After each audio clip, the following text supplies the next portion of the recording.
It may be an old holiday, but the Hanukkah we commonly celebrate in America is a relatively new creation. It has a long history of being rethought and reimagined. Jeffrey Chandler is a Jewish studies professor at Rutgers University.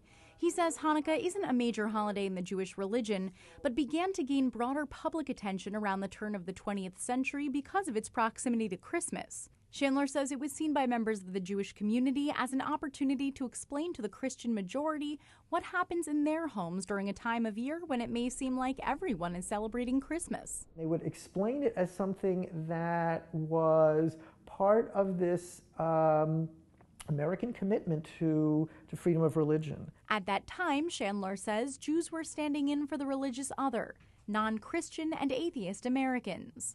These early and mid-century reminders of religious diversity would lead to menorahs appearing alongside Christmas trees and eventually the annual White House Hanukkah celebration. Chandler sees these acknowledgments as important for preserving freedom of religion and making the holiday season feel inclusive.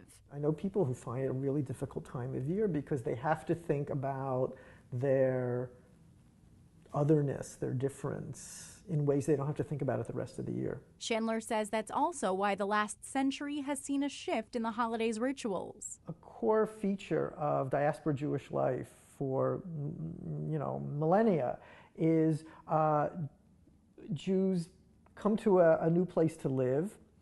They look at what their neighbors do and they say, how can we do this in our own way? Where do kids come into this? Well, I would say especially one of the things we see by the mid-20th century is the giving gifts to children because of kids getting Christmas presents, Jewish parents not wanting their children to feel left out.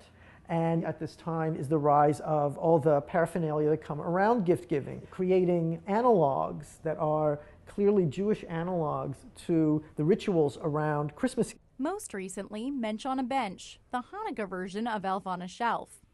And while Hanukkah remains a relatively minor festival on the Jewish calendar, Chandler says it's important as a yearly reminder, be it through the silly or the serious. We had 8 crazy nights. To acknowledge and celebrate the different faiths around us. For NJTV News, I'm Maddie Orton.